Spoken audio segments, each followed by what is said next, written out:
नमस्कार, स्वागत है आप सभी का उत्तराखंड की खबरों में। मैं आपके साथ निकिता कश्यप। बुलेटिन की शुरुआत करते हैं। उत्तराखंड में निवेश को रफ्तार देने के लिए मुख्यमंत्री पुष्कर सिंह धामी दुबई पहुंचे और जहां सीएम पुष्कर सिंह धामी के दुबई पहुंचने पर प्रवासी उत्तराखंडियों ने जोरदार स्वागत किया। इस बार मुख्यमंत्री के साथ स्वास्थ्य मंत्री डॉक्टर धन सिंह रावत भी गए हैं। वहीं आपको बताते चले कि सीएम दुबई के बाद आबू धाबी भी जाएंगे और जहां अपने 3 दिवसीय दौरे के दौरान सीएम भारतीय उद्योग समूह और विदेशी उद्योग घरानों से उत्तराखंड में निवेश कर चर्चा करेंगे। वहीं आपको बताते चले कि दोनों जगहों से उत्तराखंड सरकार को लगभग 8,000 करोड़ रुपए के निवेश के लिए करार होने की उम्मीद है। वहीं मुख्यमंत्री पुष्कर सिंह धामी ने दुबई पहुंचते हुए भव्य स्वागत के लिए सभी का आभार भी व्यक्त किया। उन्होंने कहा कि प्रधानमंत्री नरेंद्र मोदी के नेतृत्व में डबल इंजन की सरकार में उत्तराखंड निवेश का केंद्र बिंदु बनता जा रहा है और उत्तराखंड में ज्यादा से ज्यादा निवेश से रोजगार के अधिकाधिक मौके बनेंगे और इससे उत्तराखंड के विकास को अभूतपूर्व गति मिलेगी। उत्तराखंड सरकार ने 8 से 9 दिसंबर को देहरादून में इन्वेस्टर समिट प्रस्तावित की है।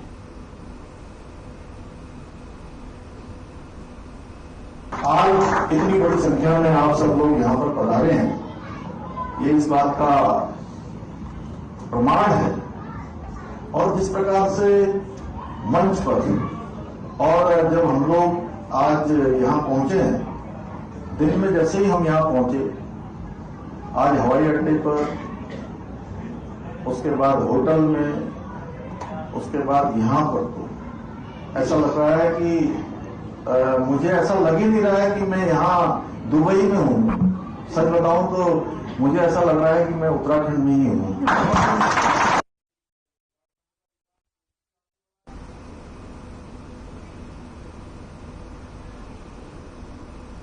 नगर कोतवाली देहरादून पुलिस ने एक दुकान पर छापा मारा है और इस दौरान 4 आरोपियों को पुलिस ने गिरफ्तार किया है। वहीं आपको बताते चले कि वरिष्ठ पुलिस अधीक्षक देहरादून अजय सिंह को सूचना मिली थी कि देहरादून में कुछ जगहों पर अवैध रूप से पशु मांस बेचा जा रहा है और इस सूचना पर एक स्पेशल टीम का गठन कर प्रभावी कार्रवाई करने के निर्देश दिए गए। कोतवाली नगर पुलिस ने मुस्लिम कॉलोनी में एक दुकान पर छापा मारा और 200 किलो कटे हुए पशु मांस और 6 जीवित पशुओं को भी बरामद किया गया। मौके से अवैध पशु कटान में लगे 4 आरोपियों को भी गिरफ्तार कर लिया गया है।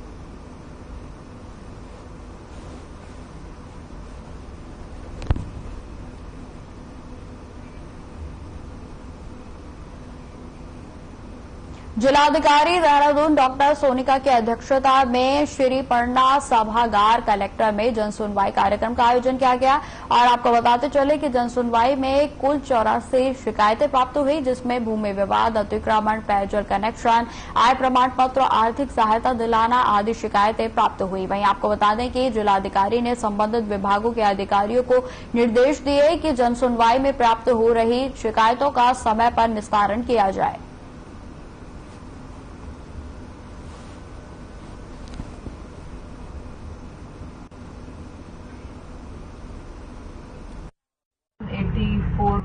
के आसपास शिकायतें आई हैं और ज़्यादातर जो है वो जो लैंड डिस्प्यूट या सीनियर सिटीजन्स की हैं या बिजली पानी से रिलेटेड है और हमने सभी को इंस्ट्रक्शन दी कि घर पे कार्रवाई की जाए।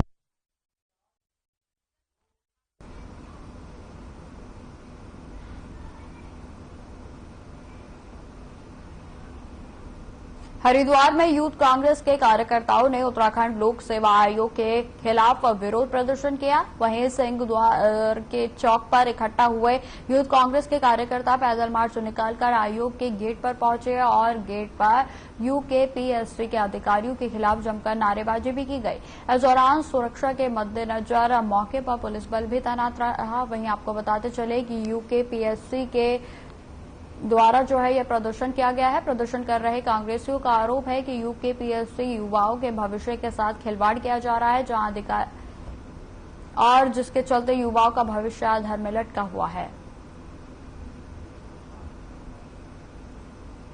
तो आपको बताते चले कि लगातार जिस तरीके से उत्तराखंड में कई तरीके के मामले आते हैं जिसमें कि पेपर लीक संबंधित भी मामले होते हैं और उसी को लेकर अब कांग्रेसियों के द्वारा उग्र प्रदर्शन किया गया। आपको बताते चले कि इस दौरान अधिकारियों के खिलाफ जमकर नारेबाजी भी की गई। ये आप तस्वीरें देख सकते हैं जिसमें कांग्रेस के द्वारा जमकर प्रदर्शन किया जा रहा है और जिसमें तमाम कार्यकर्ता जो है वो सैकड़ों की संख्या में मौजूद रहे और कई मांगों को लेकर यह विरोध प्रदर्शन किया गया है, जिसमें कि खासतौर पर युवाओं के भविष्य से जुड़े कई मुद्दे हैं, जिसमें कि कांग्रेस कार्यकर्ताओं का यही कहना है कि जो मुद्दे हैं उनसे युवाओं को जो बेरोजगार हो रहे हैं और युवा लगातार इस तरीके के मुद्दों को आगे लेकर आता है जो कि बेरोजगारी से जुड़े होते हैं, लेकिन सरकार की ओर से किसी भी तरीके का कोई भी फैसला जो है वो नहीं लिया जा रहा है। वहीं आपको बताते चले कि यूथ कांग्रेस के द्वारा यह प्रदर्शन किया गया जिसमें कि आप देख सकते हैं कि सैकड़ों की संख्या में कांग्रेसी मौजूद रहे।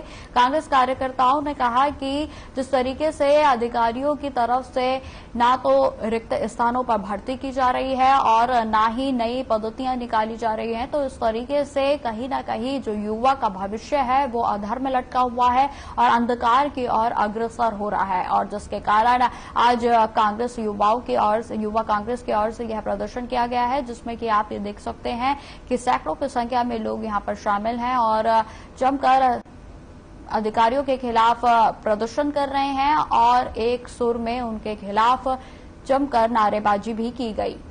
वहीं आपको बताते चले कि पुलिस को इस प्रदर्शन की जानकारी जो है वो पहले ही लग गई थी और उसके दौरान आपको बताते चले कि सुरक्षा के भी पुख्ता इंतजाम किए गए, जहां आपको बता दें कि अधिकारियों के द्वारा जो कार्यालय का घेराव किया जाना था और जिसके पहले ही पुलिस के द्वारा बैरिकेडिंग की गई और जहां पर आप ये देख सकते हैं कि पुलिस के कर्मियों के द्वारा किस तरीके से कांग्रेस कार्यकर्ताओं को रोका जा रहा है और जहां पर बैरिकेडिंग भी पूरे तरीके से कर दी गई है।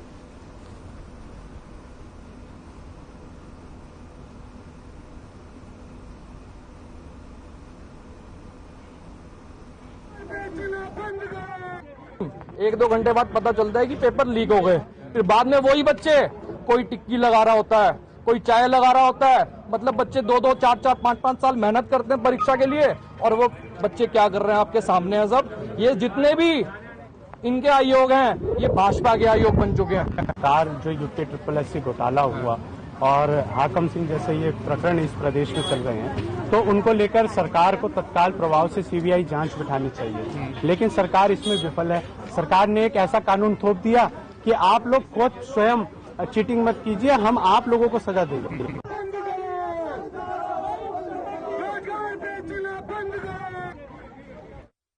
हल्द्वानी में चोरों ने शनिवार की रात एक बड़ी घटना को अंजाम दिया। वहीं आपको बताते चले कि आधी रात असलाधारी चोम रामपुर रोड स्थित महिंद्रा शोरूम में दाखिल हुए और जहां पर आपको बताते चले कि 2 कुंतल की तिजोरी उठाई गई और फिर कार में लाद कर फरार हो गए। वहीं आपको बताते चले कि तिजोरी में 30 लाख रुपए से अधिक की रकम थी और सुबह सूचना मिलते ही पुलिस और SOG के और साथ ही साथ फॉरेंसिक की टीम भी मौके पर पहुंची। वहीं आपको बताते चले कि चोरों की इस करतूत यह जो मामला था पूरा CCTV में भी कैद हो गया है, जहां शोरूम के मालिक ने TP नगर पुलिस को तहरीर सौंपी और हालांकि पुलिस ने पूरे मामले की जांच पड़ताल भी शुरू कर दी है।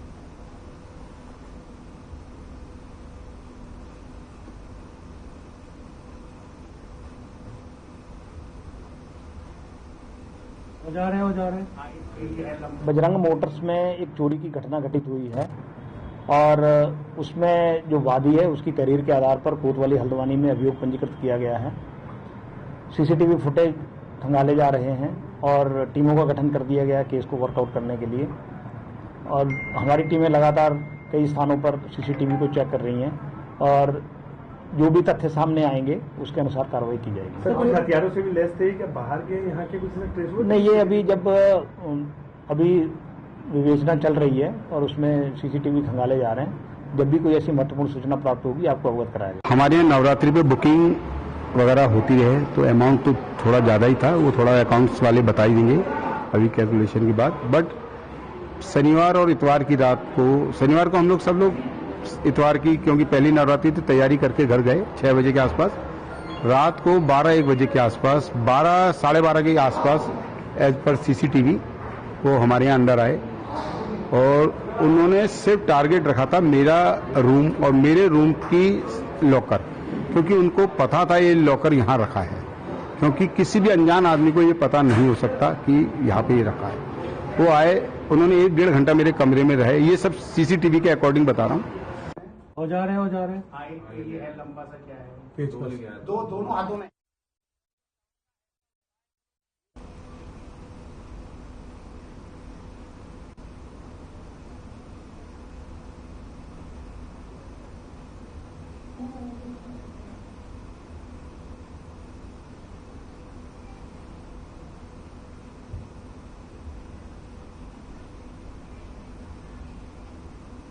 चलिए अब आपको सीधा लिए चलते हैं दुबई, जहां पर सीएम पुष्कर सिंह धामी ने क्या कुछ कहा आपको सुनाते हैं।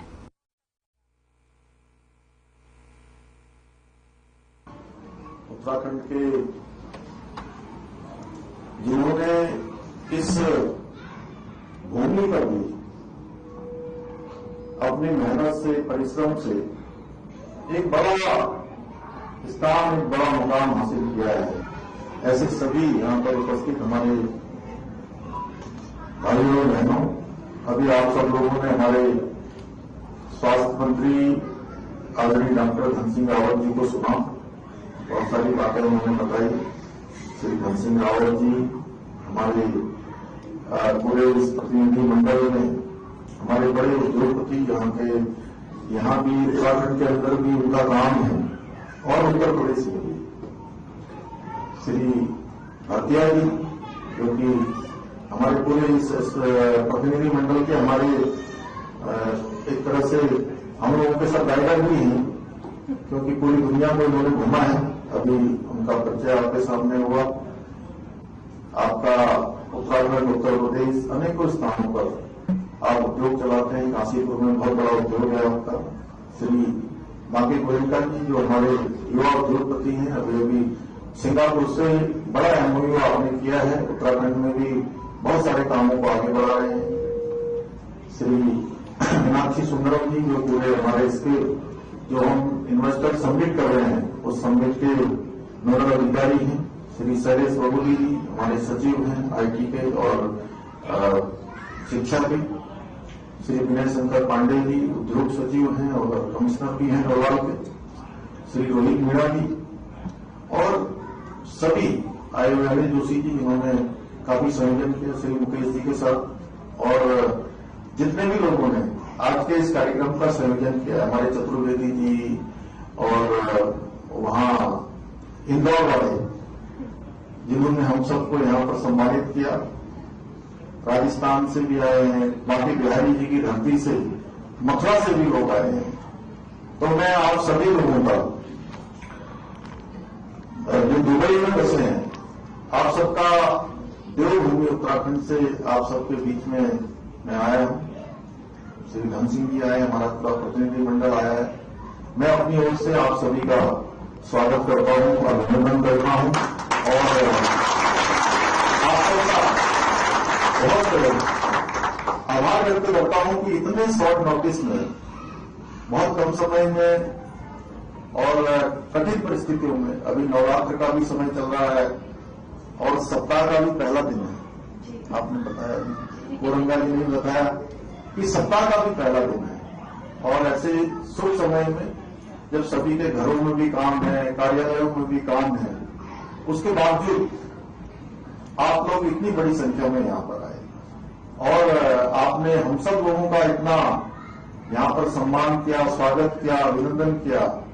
मैं भी देवभूमि उत्तराखंड के मुख्य सेवक के नाते आप सभी लोगों का दोनों हाथ जोड़कर सर झुकाकर आप सबका अभिनंदन करता हूं।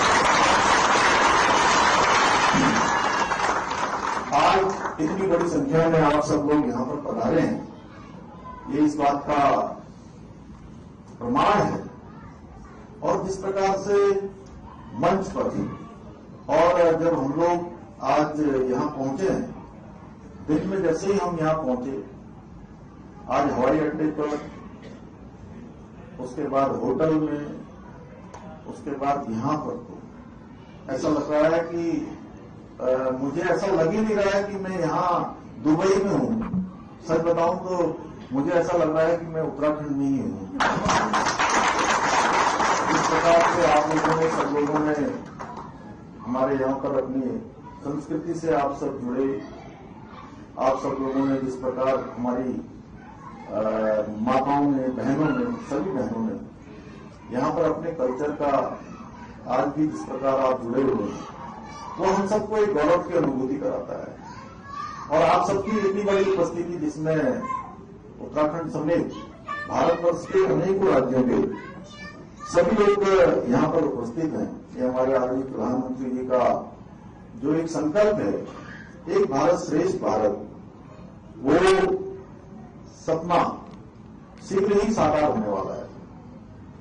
और आप सब जानते हैं, ये भारत का आजादी का अमृत काल प्रारंभ हो गया। अभी पिछले दिनों हम लोगों ने आजादी का अमृत महोत्सव मनाया। 75 साल आजादी के पूरे होने पर देश में जितनी उपलब्धियां, जितने हमारी आज तक की उपलब्धियों के साथ साथ हम सब जिस पर हम अपने अतीत पर गौरव कर सकते हैं, उन सबका स्मरण किया और साथ ही ये संकल्प किया कि हम इसको आगे बढ़ाएंगे। अपनी पीढ़ी दर पीढ़ी अपनी जो हमारी एक समृद्ध सांस्कृतिक आधुनिकता के उसमें जो हमारी विरासत है, उस विरासत को भी आगे बढ़ाने का काम करेंगे। भाई बहनों, आप सब जानते हैं कि आज पूरी दुनिया के अंदर भारत का मान, सम्मान, स्वाभिमान, पहचान हर दृष्टि से आज दुनिया के अंदर बढ़ी है। और आज दुनिया का कोई भी वाक्य हो, कोई भी प्रसंग हो, आज पूरी दुनिया के लोग भारत के रूप का इंतजार करते हैं। एक भारत 2014 से पहले का भी था, जब हमको कहीं दक्कू भारत के रूप में हमारी पहचान होती थी, पिछलक्कू भारत के रूप में पहचान होती थी। और बड़े बड़े विश्व के मंचों पर भारत अपनी बात भी दुनिया के सामने नहीं रख पाता था। ऐसा भारत हम सब लोगों ने देखा है। और हमसे ज्यादा अनुभव इस बात का आप सब लोग जो इस धरती पर रहकर रात दिन परिश्रम करते हैं, एक मुकाम हासिल आप सब लोगों ने किया है, आप सब लोग ज्यादा नजदीक से इन बातों को महसूस करते होंगे। लेकिन आज पूरा दृश्य बदल गया है। मैं पिछले दिनों यहां आने से पहले मैं इंग्लैंड गया था, और इंग्लैंड में वहां के अनेकों लोगों से मिलने का शुभ अवसर प्राप्त हुआ। इंग्लैंड सरकार के मंत्रियों से भी मिला, और जब मैं वहां मिला तो मैं सच बताऊं तो जब उन्होंने भारत की चर्चा करनी शुरू करी, और जब वो G20 की चर्चा करने लगे, अभी आप सब लोगों को पता होगा कि हमारे प्रधानमंत्री मोदी जी के नेतृत्व में भारत में G20 का जो समिट था, जिसको पूरे देश के अंदर आयोजित किया गया, छोटे छोटे स्थानों पर, देश के कोने कोनों में 200 से भी ज्यादा समिट के लिए बैठते हैं।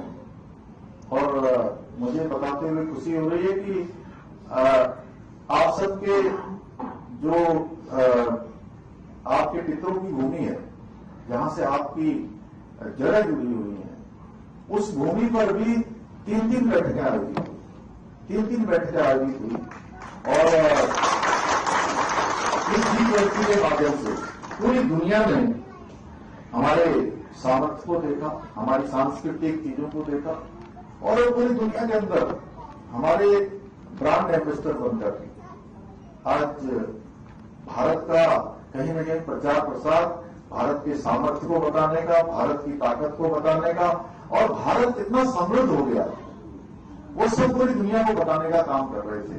और मैं जब ब्रिटेन के पर्यटन मंत्री से मिलने गया था, मेरे साथ हमारे मीनाक्षी सुंदरम जी और विनय शंकर पांडे जी भी थे, और उन्होंने कहा कि क्या भारत का अद्भुत नजारा हमने देखा, किस प्रकार की जी समिट देखी, और जो दुनिया के विकसित देश हैं, दुनिया के जो अपने को अग्रणी देशों में जिनकी गिनती होती है, उनके बीच में और भारत के बीच में अब जो विकास का काम है या विकास का जो पैमाना है या जो एक सोच है, धीरे धीरे वो गैप बहुत कम हो गया है। भारत लगातार प्रगति कर रहा है। तो मैं सच बताऊं तो एक भारतवासी होने के नाते मेरा सीना गर्व से चौड़ा हो गया और मैं ये समझता हूं कि ये केवल मेरा ही नहीं, भारत के 140 करोड़ भारतीयों का सीना आज कहीं न कहीं गर्व से चौड़ा होता है। अभी G20 की समिट हुई, दिल्ली का घोषणा पत्र जारी हुआ, 112 से भी ज्यादा आउटकम आए और अफ्रीकन समूह को भी G20 के सदस्य के रूप में उसमें शामिल किया गया। ये भारत की अपने जितने भी अभी तक की G20 समिट हुई थी, उस सब में सबसे ज्यादा आउटकम अगर किसी समिट में आया तो इस समिट में आया। ये हमारी उपलब्धि और